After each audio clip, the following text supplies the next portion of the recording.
Boa tarde, pessoal. Bem-vindo a mais um painel do Case Startup Summit 2020. Hoje eu tenho o prazer de moderar um painel muito interessante, que é o painel Papo de CTO, como gerenciar times de tecnologia. E para isso, eu vou chamar hoje dois convidados que são CTOs muito experientes no setor, um deles com bastante bagagem de ter passado por startups e time de tecnologia nos Estados Unidos, e outro que fundou e escalou um time de tecnologia no Brasil. Meu nome é Bruno Yoshimura, eu sou cofundador e general partner do fundo OneVC, e a gente faz investimentos em startups de tecnologia no Brasil, América Latina e Estados Unidos. Antes disso, eu também fui empreendedor e acho que por isso estou aqui ajudando a mediar um painel de CTO, porque sou fundador e fui CTO do QCanto por muitos anos e depois acabei tocando o time de vendas no Delivery Direto até que virei para o lado do investidor. Mas melhor chamar os especialistas que entendem muito mais de tech do que eu entendo hoje. Então eu gostaria de chamar primeiro o Bruno Guise, cofundador e CTO da RD. Tudo bem, Bruno? Tudo bem, Bruno? Tudo bom, Márcio? Tudo ótimo. E o Márcio Santos, cofundador e CTO da FAS. E a ideia hoje é nós três discutirmos um pouco o papel do CTO no dia a dia, dar dicas para quem já é CTO, para quem quer se tornar CTO, ou para quem trabalha junto com os CTOs. Então, acho que para começar seria ótimo ter uma introdução de cada um de vocês, falar um pouco de carreira, como vocês chegaram onde chegaram, por onde passaram, e depois a gente vai direto para perguntas. Vamos começar pelo Bruno. Perfeito, vamos nessa. Bom, vim da área técnica também, né? Fiz sistemas de informação, fiz mestrado em computação. Ao longo dos anos eu trabalhei aí com software para desktop lá atrás, né? Trabalhei com software para TV digital, software para mobile, né? Numa época aí antes do iPhone, né? Uma época aí Java ME. E ao longo desse período eu também tentei empreender algumas vezes, mais especificamente 3. Né? As 3 deram errado, eu aprendi bastante coisa aí no processo. E agora, né, estou há mais ou menos aí quase 10 anos, né, no nosso último empreendimento, que é a Resultados Digitais. Nós temos um produto SaaS para uma plataforma, né, para marketing e vendas, né, e hoje aí com mais de 20 mil clientes, Brasil, outros lugares do mundo também. E meu time técnico, né, se eu somar o time de produto e de engenharia, né, estamos batendo aí quase 200 pessoas em diferentes produtos, fazendo diferentes coisas aí dentro da organização. Muito legal. E vamos também fazer uma intro do Márcio. Oi, pessoal. Bruno, obrigado pelo convite. Eu sou de São Paulo. Eu fiz ciência da computação na USP e, na verdade, sou colega de faculdade do Shimura, apesar dele ser quase 10 anos mais novo que eu. Depois da USP, eu trabalhei um pouquinho em São Paulo, fui para Berlim, fiquei um tempinho lá. Fiquei quase 7 anos trabalhando numa startup em New York e depois eu fui para a AWS em Seattle. E hoje em dia eu sou o CTO da Fácil. A Fácil, ela é uma fintech com foco no bem-estar financeiro dos trabalhadores brasileiros por meio de convênio com empresas. Os nossos produtos, eles incluem seminários de educação financeira, adiantamento de salário e uma conta digital com rendimento de 130% de CDI. Legal, valeu, pessoal, e acho que os dois são CTOs que eu acompanho aí há bastante tempo. Acho que o mundo de CTOs ainda não é tão grande no mercado de startups, então é um prazer tê-los aqui hoje. E o fato de eu trazer vocês dois é justamente pelo esse background diferente, né, do Márcio ter passado por Big Techs, que a AWS Seattle tem uma estrutura bem de empresa de tecnologia americana, e também ter passado por uma startup de alto crescimento em Nova York. E o Bruno, que passou essa jornada incrível aí de 10 anos, tendo fundado e escalado esse time de tecnologia. Então, tenho certeza que vai ser um bate-papo bem produtivo para quem quer aprender um pouco mais sobre o mundo dos CTOs. Então, vamos começar exatamente com essa pergunta. Entender como que é o dia a dia de um CTO. E acho que para isso, eu gostaria de ouvir um pouco dos dois. Acho que são estágios diferentes, né, e backgrounds diferentes. Então, vamos começar pelo Márcio dessa vez. como que é o seu dia a dia, onde você gasta mais tempo, o que você faz numa semana normal, assim, conta um pouco mais como é a sua rotina. A maior parte do meu tempo hoje em dia é gasto com estratégia, né? Tentando entender quais features, produtos precisam ser feitos, né? E qual é a maneira mais rápida de entregar isso com valor para os clientes. Eu tô em Seattle, então o fuso horário é um pouco diferente. Meu dia começa bem cedo, então a nossa daily começa às 7 da manhã aqui. O time está em São Paulo às 11. Então a gente tem a daily todo dia, gerenciar sprint, arquitetura, esse tipo de coisa é bem comum, acontece diariamente. Legal. E o Bruno, acho que também seria legal entender uma estrutura aí bem mais robusta, como é o seu dia a dia, assim, com quem você interage, e depois perguntar também se você ainda coloca a mão no código. Legal, não. Excelente pergunta, assim, né? Bom, como é que eu gasto meu tempo hoje, né? Não quer dizer que foi sempre assim, mas no estágio que a gente está hoje, né? Eu diria, né, metade do meu tempo eu classifico como maker's time, né? Que é o tempo que eu tenho para revisar projeto estratégico, enfim, montar minha agenda dentro do que eu acredito que é importante para a organização, alinhado aí com que a gente, para onde a gente está indo. Então, é minha energia em cima daquilo. E a outra metade eu quebraria em mais dois slots, né? 25% em reunião de acompanhamento, rotina, projeto, recrutamento, né? Coisas relacionadas à batida. E os outros 25% aí, basicamente, falando com pessoas. One-on-one com diretos, com pares, skip level com pessoas da engenharia, né? Então, é mais ou menos assim, pelas manhãs eu tento ficar livre para conseguir, né, pensar, usar melhor esse maker's time, né? É claro, essa é a agenda ideal, e vocês sabem, como qualquer empresa, que tu vai ajustando tal, né? Enfim, as coisas vão acontecendo ali. E aí, que é um ponto eu acho que é legal, né? Até falar aqui, Bruno. Eu acho que todo CTO, tu perguntou de código, né? Eu codei muito ali o produto, né? Então, acho que todo mundo precisa, né, disso no início. E aí, em dado momento, eu decidi que a minha carreira eu ia pivotar para gestão, né? E eu acho que em algum momento várias pessoas às vezes têm que tomar essa decisão, né? Cara, eu quero gastar 90% do meu tempo codando, ou quero gastar 90% do meu tempo, né, com essas outras coisas aí, people, enfim, né, para realmente escalar. Mais ou menos um lado tu tem lá o CTO, principal, arquiteto, e do outro tem o VP de engenharia, diretor de engenharia e tal. Então, hoje eu sou muito mais esse segundo aqui, tá? Então, minhas preocupações são relacionadas a isso. Então, não faz tanto, assim, faz um tempinho que eu não codo, mas quando a gente fez uma última aquisição de uma empresa, eu ainda sentei com o time, eu mandei uns PR lá, mais para engajar do que para realmente contribuir, entendeu? Tá certo. E eu fiquei surpreso mais, acho que com o estágio do Márcio, né, que é uma startup bem mais early do que a Resultados Digitais, ele já está em estratégia. Numa estrutura como essa, Márcio, você já tem braços direitos, vamos dizer assim, como tech leads ou pessoas que ajudam na parte bem técnica do trabalho do CTO, ou você ainda tem esse papel duplo de estratégia e tech lead? E acho que a pergunta é também sobre o papel do CTO, ele não é, vamos dizer assim, bem determinístico, né? Acho que cada empresa adapta de acordo com as primeiras pessoas que entram, e parece que vocês são CTOs mais parecidos, mas você ainda decide a arquitetura, olha os commits do código, assim, olha a parte mais técnica de cada coisa nova que vocês fazem, ou você já tem alguém te ajudando? É uma ótima pergunta, Bruno. Eu gosto de pensar que eu sou pau para toda obra, né?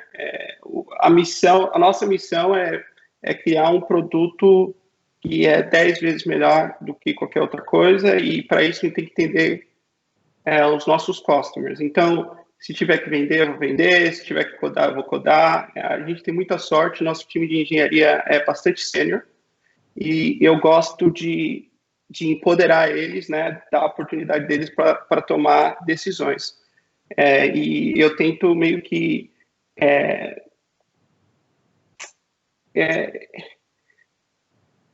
Eu tento fazer parte das decisões difíceis, né, e deixar as pessoas, né, que são experts nas áreas específicas tomarem cuidado das decisões simples, mas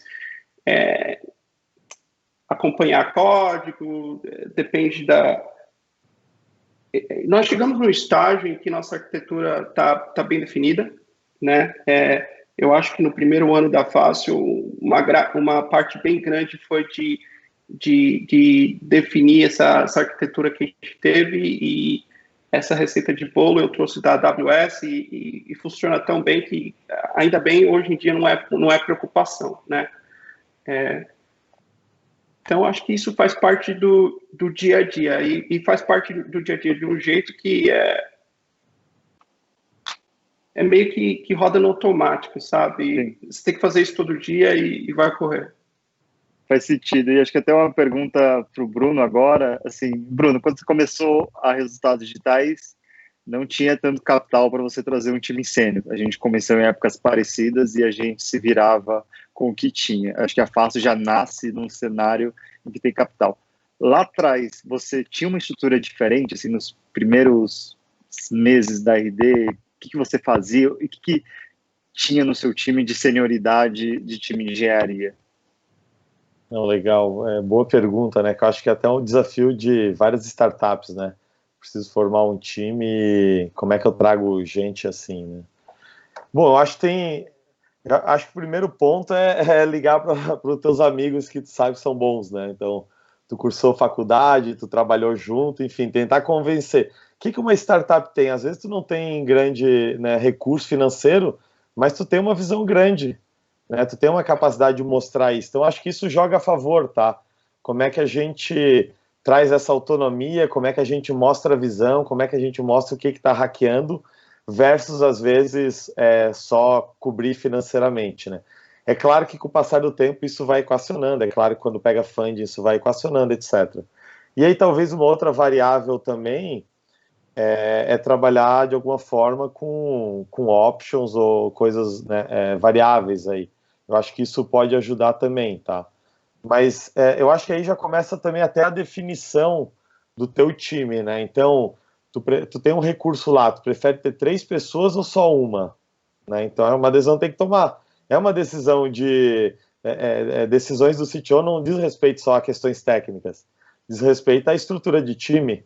Então, eu prefiro ter um time com menos pessoas pagando melhor e mais sênior, ou um time talvez com um monte de gente, né? Talvez com um sênior, um monte de gente mais júnior. Então, esse tipo de decisão também vale a pena. Mas do começo eu acho que é muita lábia conversar com as pessoas, né? Tentar vender, né? O CTO também tem que vender esse sonho, essas questões, né? Então é por aí, não tem uma receita de bolo, Bruno, até tem que, inclusive, a cada pessoa que diz não, tu tem que também tentar entender o porquê do não, né? Não gostou do sonho, é uma questão financeira, não gosta do líder, enfim, o que está acontecendo? E aí ir refinando, né? E a gente vai falar sobre outro ponto importante de recrutamento e retenção, que é a cultura mais para frente, que tem tudo a ver com o que você falou também, né? As pessoas que entram e que ficam. E acho que para também trazer assuntos bem legais, assim, que são úteis para quem está pensando em ser CTO, está no caminho para ser CTO, eu vou gastar um tempo para perguntar sobre ferramentas, assim. E não precisam ser ferramentas que vocês necessariamente usam, mas ferramentas nas quais vocês estão animados e viram e gostariam de implementar. Então, eu vou perguntar algumas coisas e a gente pode fazer um para cada, mas se vocês quiserem complementar um ao outro, também fique à vontade. Então, vamos começar por QA e testing. Assim, Márcio, alguma ferramenta de QA ou de teste ou de integração contínua que você gosta e acha que é incrível ou que está surgindo e você está achando interessante? Eu acredito que a grande diferença, e isso eu aprendi meio que a AWS, é que serverless aqui nos Estados Unidos veio para ficar, né? Todos os nossos produtos, todos os produtos da AWS na época estavam sendo feitos em serverless, e a grande vantagem é que você não precisa de DevOps e você só paga o que você usa, né? Então a gente usa a AWS CDK, que é uma biblioteca em Python, em JavaScript, que você consegue declarar a sua stack como se fosse código, e toda vez que a gente faz uma mudança nessa stack, a gente está usando a AWS Code Build para fazer deploy automático e fazer rollout desses services, dos nossos serviços. E isso melhorou muito a velocidade e a nossa agilidade, lembrando que o foco de uma empresa pequena é de entregar valor para o cliente o mais rápido possível. Uhum. E eu não posso deixar de fazer a mesma pergunta para o Bruno, porque RD é uma plataforma usada o dia inteiro por muitos clientes, e nesse Sim. tamanho, QA é uma coisa que você deve se preocupar muito e ao longo do tempo deve ter melhorado o processo. Assim, alguma dica? Não, legal. Nosso tema tem uma parte que é meio office hours, né, quem usuário, e a outra tá o dia inteiro ali na internet recebendo eventos, né, bastante eventos. E assim, a gente usa muito, né, desde o início ali, né, teve uma época que muito do deploy era centralizado em mim e outros engenheiros, e aí isso faz, né, 7 anos, algo do tipo, assim. Desde então a gente quebrou, né, numa linha de, cara, empoderar cada engenheiro, cada engenheira a deployar direto em produção. Então, para isso, precisa de muita automação, né, muita, né, qualidade ali também. Então, a gente usa muito Git Flow, né, cada um vai lá, escreve, né, implementa tal coisa, né, pull request pequeno, né, escrevendo testes, abre lá, né, o pull request, a gente tem revisão de código, roda uma série de checkers, né, a gente usa Circle CI para integração contínua, usa o Code Climate para análise estática ali de código, então tem que dar check em algumas coisas, uma pessoa revisa, em alguns casos 2, e aí vai para a produção. Quando vai para a produção tem monitoramento, se dá algum problema a gente também dá rollback, ou quando é possível, né, em alguns casos mais críticos, que não é possível, a gente às vezes tem um deploy um pouco mais, tenta dar uma olhada, tenta, né, ter uma revisão um pouco maior ali. A gente tem ambiente stage, a gente tem tentado diminuir muito, mas nesses casos aí, eventualmente, ainda usaria também stage, né? Então é mais ou menos isso, assim, é claro que é meio caótico, né? Porque tu tem um monte de gente comitando e subindo pull request para tudo que é lugar em produção, em vários serviços, assim. Então existe, não quer dizer que é tudo perfeito, existe um monte de desafio, né, para fazer isso funcionar. E eu acho que questões culturais também, né, de empoderar as pessoas aí. O que tem bastante a ver com a mudança bem dramática do Mark Zuckerberg no Facebook, né, que era if you're not moving fast enough, if you're not breaking things, you're not moving fast enough. Significava que se você não está indo rápido nessa produtividade como engenheiro, você não está quebrando as coisas, você não está movendo rápido, e aí o Facebook cresceu e ele mudou isso. Falando que você deve mover rápido sem quebrar as coisas. Acho que faz parte de qualquer startup escalando, né? E acho que dentro disso, outra ferramenta que eu acho que na minha jornada de CTO, outra categoria, teve uma evolução incrível, foi essa de monitoramento de servidor, ou de bugs, ou de logs.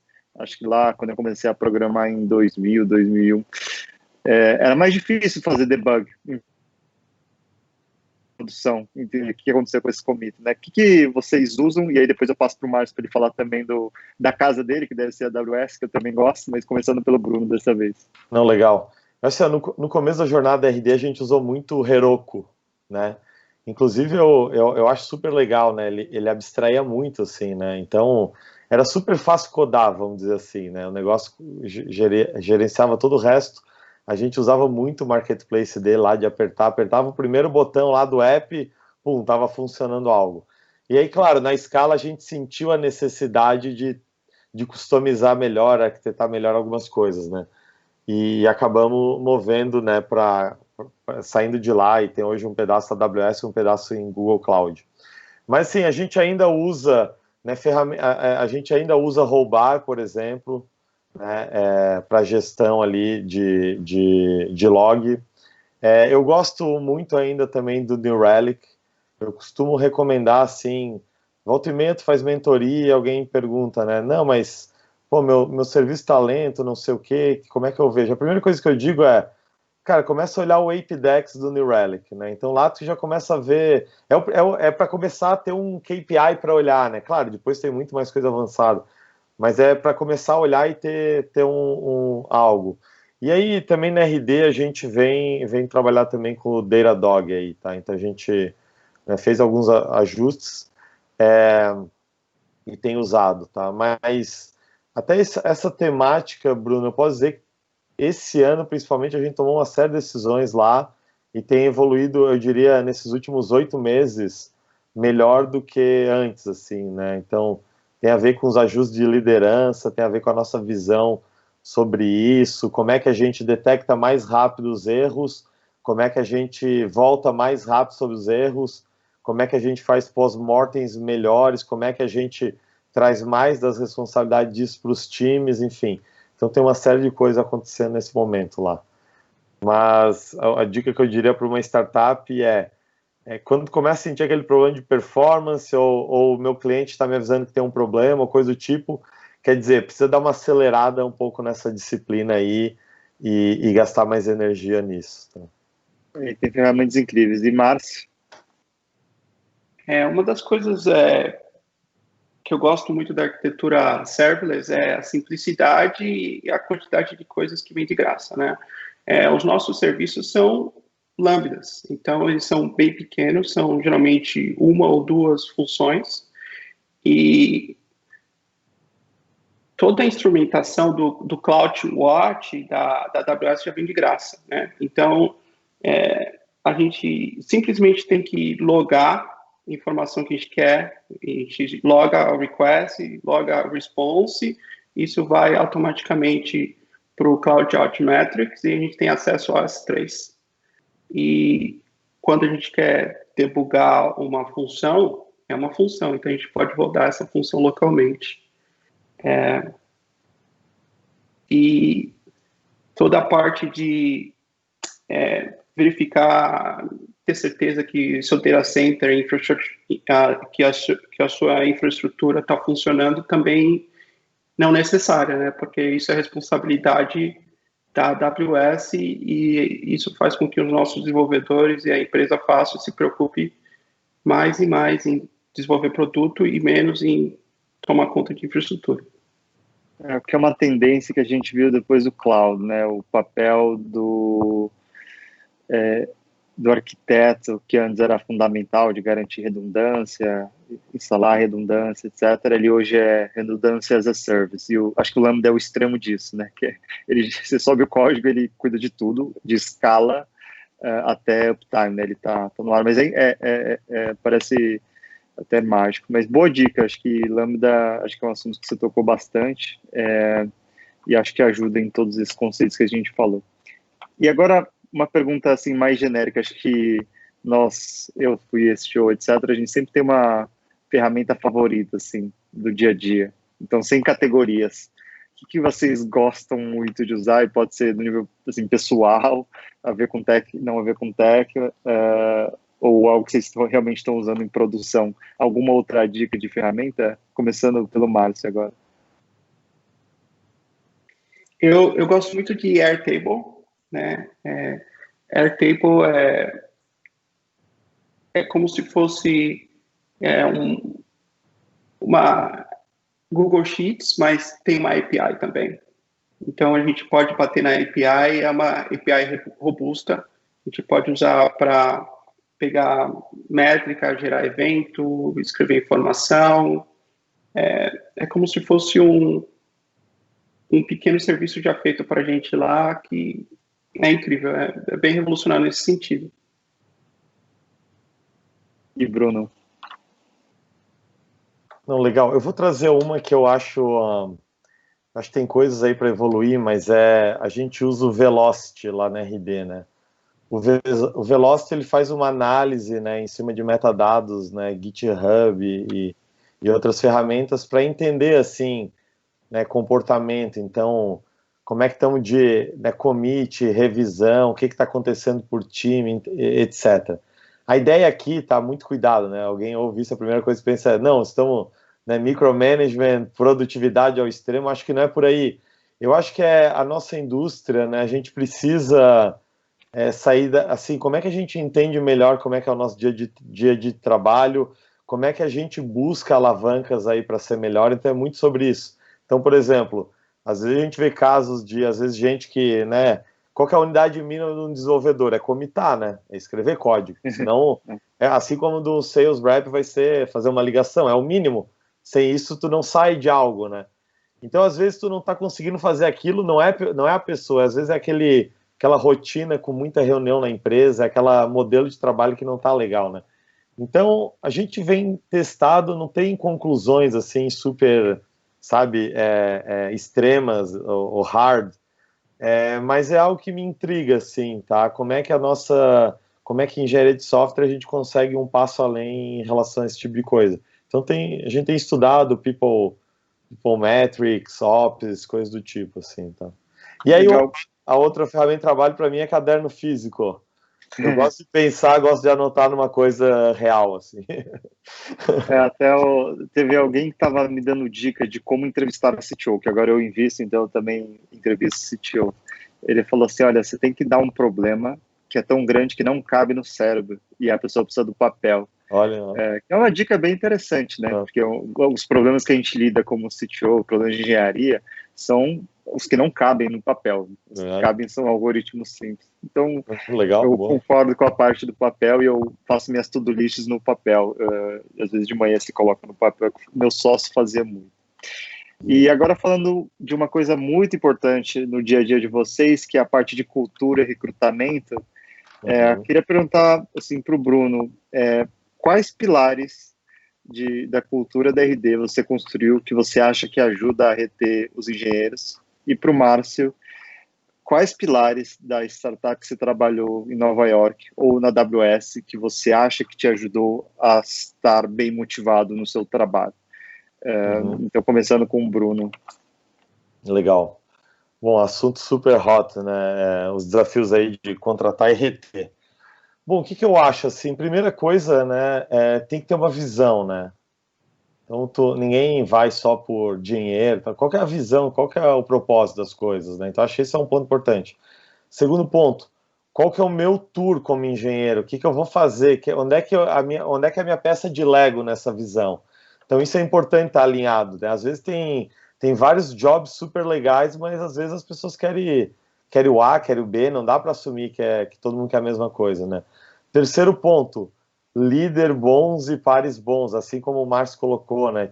Um time legal, tu olha pro lado, tô trabalhando com gente top, assim, do ponto de vista, né, como pessoa, né, no trabalho. Quarto ponto, tem que ter um compensation adequado, né? Então, qual que é a tua estratégia? Vou pagar acima da banda, vou pagar na banda, tal, mas assim, algo adequado, ninguém quer colocar uma faca no pescoço das pessoas, então acho que isso é justo, e quanto mais a pessoa cresce, a empresa cresce, mais oportunidade dá para dar também para essas pessoas e ter esse tipo de coisa. E aí ter, né, dentro de tudo isso, a cultura da tua empresa ser forte, independente dos valores, eu acho que isso, tu vai atrair pessoas com isso. E aí muita transparência e feedback, assim, sabe? Eu não, né, sem bustagem, né? Vamos sentar aqui, vamos falar o que está acontecendo, o que precisa, o que não precisa. Vamos ver se tem um caminho aí e tal. E aí na RD a gente vem usando muito o framework do The Alliance, né, do Reid Hoffman, né, do Tour of Duty. Então a gente vem tentando aplicar há alguns anos já. E eu acho que é um framework legal para tanta pessoa ter o retorno, né, o que ela quer, e a empresa também, a gente fazer um acordo sobre isso.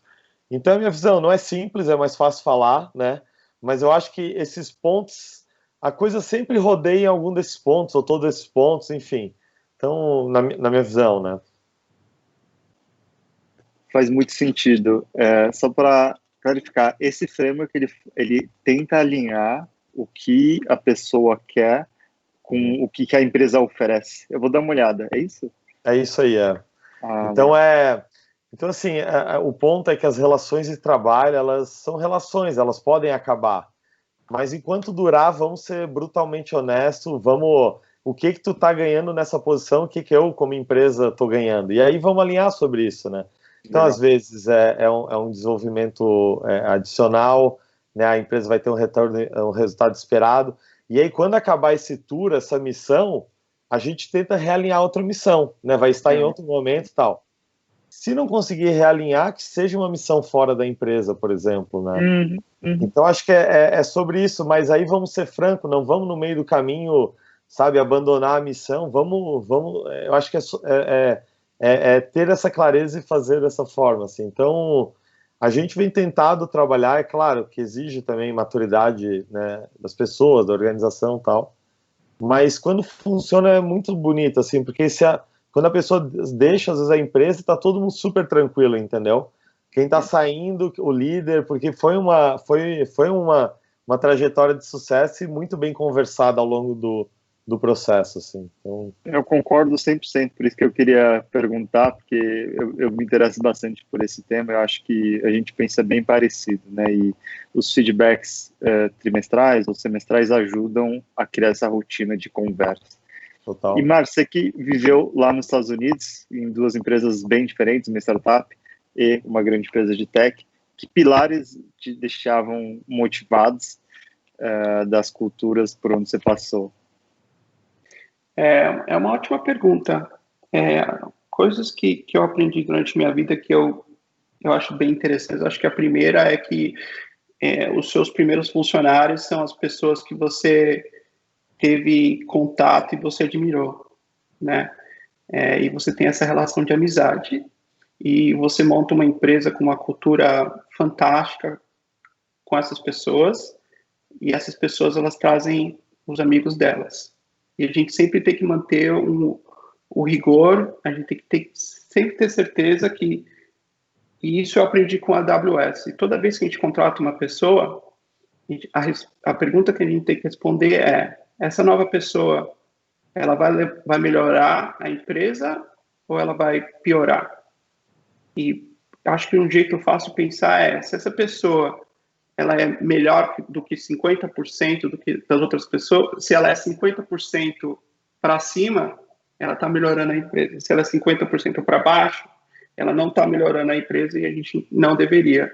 E isso cria um ciclo, né? Que as pessoas estão trabalhando, elas gostam, a gente dá desafio, a gente dá oportunidade, a gente dá transparência e elas contam para os amigos e trazem os amigos. E a gente começa a ter esse ciclo de pessoas vindo por causa de que elas gostam de trabalhar onde elas estão. Então, eu acho Não, que... faz todo sentido, sim. E acho que até matematicamente faz. Tá certo. E Bruno, uma pergunta, curiosidade que eu tenho, assim, e eu já discuti isso com outras pessoas, a RD está em Florianópolis, que é uma cidade incrível, onde é a sede original do Startup Summit. Eu já participei dos eventos que acontecem aí algumas vezes. E eu tenho um sócio que está, dois sócios, que um tem negócio aí e o outro está morando aí. Sim. E tem duas vantagens para atrair talento e provavelmente tem trade-offs também. O que você acha da ideia de se montar empresa em Florianópolis versus São Paulo? Legal. Bom, muito boa pergunta, assim, né? Eu acho que Florianópolis cresceu muito a cena de tech, né? Principalmente por restrições aí ambientais de indústria. Então, o tech hoje é a principal, né? É o que alavanca que a empresa. Tem muita coisa legal, né? Tu vai no café, estão falando de tech. Até hoje alguém vem tem uma empresa que eu não conhecia, assim. Então, tem bastante coisa bacana aí. Eu acho que por que disso? Acho que tem boas universidades de computação, né? A própria UFS, que tem a UDESC aqui próxima. Tem muita gente de fora veio morar aqui, então isso aumentou uma diversidade de ideias, o plural, acho que isso é super importante. E assim, antigamente eu via como uma vantagem, né? A questão um pouco do lifestyle, né? Talvez, assim, forçando a barra aqui, mas se São Paulo é Nova York, talvez Floripa seja São Francisco, assim, né? Mas estou forçando a barra só para ilustrar meu ponto, assim. Então, tem um pouco aqui a gente vai ter menos opção, Mas também eu gosto da rotina, eu gosto de ir no café que eu ia sempre, né? Antes dessa pandemia, eu ia sempre todo sábado de manhã, por exemplo. Então eu gosto, assim, de algum nível de rotina. Mas antigamente era uma vantagem mesmo, pelo lifestyle. Muita gente vinha com filho para cá, tá? E até às vezes pessoas mais senior, né? Como foi colocado antes.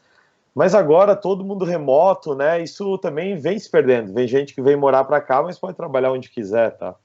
O que é o ponto? Assim, a RD já vinha, né, a gente já vinha abrindo vagas remotas antes da pandemia, tá? Então já tinha gente remota, já tinha gente meio híbrida aqui também, né? Eu acho que essa questão do local, por mais que eu acredite que empresas vão voltar, algumas para o escritório, outras não, outras já nem eram no escritório, eu acho que ela vai se perder um pouco, Bruno. Eu acho que vai ser muito mais uma decisão de onde tu quer morar, e eu acho que Floripa aí continua atrativa em algum desses pontos que eu coloquei, né? Claro, de novo, tem um monte de opção no mundo para quem quiser, enfim, essa é uma delas aqui nesses quesitos. Mas eu acho que isso ainda, eu acho que força as empresas ainda mais, já que caiu muros de competição, né? Não só no país, mas em outras regiões, eu acho que isso força não só o local ser o atrativo, assim, o que a tua empresa realmente é o atrativo, que é aquele outro ponto que nós estávamos falando sobre a retenção e atração, né? Então essa é um pouco da minha visão, mas dito isso, às vezes me pergunto, tá, se tu pudesse escolher ir para outro lugar, tá, eu falo, eu ia morar exatamente aqui, eu gosto muito daqui, né? Então acho que dá para respirar tech, dá para manter o ócio criativo, pensar, dá para criar filhos, dá para ter uma rotina, sabe, como tu quiser, assim. Então isso me agrada, por exemplo, no meu caso, né? Faz sentido, e eu acho que faz muito sentido o que você falou, que antes a parte de localidade geográfica era mais importante do que agora. E acho que para finalizar, última pergunta rápida para o Márcio, como tem sido tocar um time de tecnologia no outro hemisfério de Seattle, perto de onde você aprendeu muita coisa aí na AWS? Hoje em dia, trabalhar remoto foi uma coisa que aconteceu muito rápido, né? Nós todos estamos aprendendo, e tem vantagens, tem desvantagens também. A vantagem é que a gente pode ter pessoas trabalhando em qualquer parte do Brasil e do mundo, e por isso a gente pode aprender com a diversidade. Eu acho que o problema é manter um nível de comunicação grande. A gente está numa fase que entender o produto, entender o cliente é extremamente importante, e a gente tem que trazer isso todo dia e continuar com essa energia que está puxando a gente, que é prover um produto melhor para os trabalhadores. E eu sinceramente não tenho uma resposta do que é o melhor, se é todo mundo trabalhando junto ou se as pessoas trabalhando de forma remota é melhor. Eu conheço casos de sucesso para os dois, mas em 2020 a gente tem que trabalhar remoto. Esse é o jeito que a gente tem que trabalhar, e isso significa que a gente tem que se preocupar com o ambiente de trabalho do trabalhador, que é a casa dele, né? Então, essa pessoa, ela tem acesso a um lugar quieto, ela tem os melhores equipamentos, ela tem conforto, ela está cuidando do filho dela ao mesmo tempo, a casa dela tem tudo que é necessário para essa pessoa desenvolver, e é uma coisa que a gente tem que se preocupar muito, né? Apoiar o trabalhador nesse momento, ter certeza de que tudo que for necessário a gente pode ajudá-lo. Então, faz todo sentido. E com isso a gente encerra o painel sobre o CTO. Queria agradecer Márcio e Bruno por compartilhar o conhecimento. Acho que é muito bom falar sobre o dia a dia do CTO, que é um tema muito pouco discutido ainda no Brasil. Então, obrigado, Bruno. Obrigado, Márcio. Muito obrigado.